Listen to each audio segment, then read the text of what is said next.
À Zogodome comme à Agbanizou, ils sont nombreux à porter des rêves, mais aussi des interrogations sur leur avenir.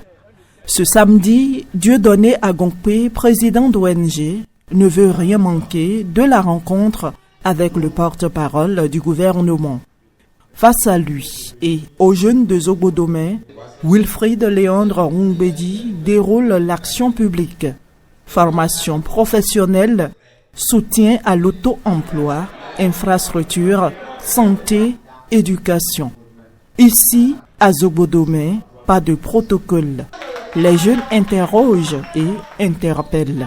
On parle de Zogodome, c'est seulement on fait référence à Ouida. À la nous voit les choses, on ne peut plus penser trop tôt au redressement. Ce qu'il y a certains parmi nous, dans 7 ans, dans 10 ans, ils auront 60 ans, voire même au-delà. Et ils seront toujours des aînés. Comment vous comptez gérer ces cas-là? À chacune des préoccupations soulevées, le porte-parole du gouvernement apporte des réponses claires. La ME qui a 60 ans normalement et qui va à la retraite, si vous avez travaillé pendant au moins 15 ans et vous avez été déclaré, vous avez une retraite proportionnelle. Pour avoir une retraite pleine, il faut faire 30 ans. En tout cas, avoir fait au moins 30 ans au Bénin. Maintenant, si vous n'avez pas fait 30 ans et que vous n'avez pas fait 15 ans non plus, ce qui a été cotisé, la sécurité sociale vous reverse ça en une fois et ça peut vous servir de fonds de commerce. Je crois que si on a réglé le problème de l'eau, de l'électricité, de l'école, de l'hôpital, les vrais problèmes, ça commence à être partout les infrastructures. Même si on ne mange pas la route fait manger. Au fil des échanges, les barrières tombent. Les préoccupations locales trouvent écho.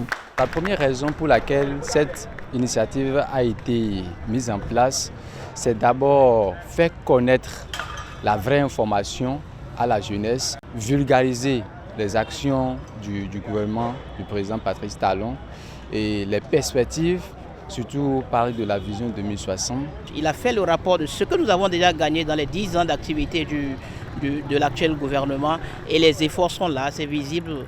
À Agbanizou, l'exercice est le même. Ces jeunes découvrent une autre facette de l'engagement citoyen. Il n'y a pas de situation professionnelle dans laquelle vous serez absolument satisfait de tout. Non.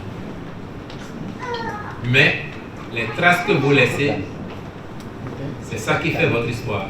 Nous voulons exhorter les responsables du système éducatif pour qu'on puisse jeter un coup d'œil sur les curricula de formation et y intégrer donc des aspects concernant l'élaboration des documents de candidature. Ça va aider les jeunes à accéder au marché de l'emploi avec plus d'aisance. Et si on doit pour la continuité, que le gouvernement prochain continue dans la même démarche.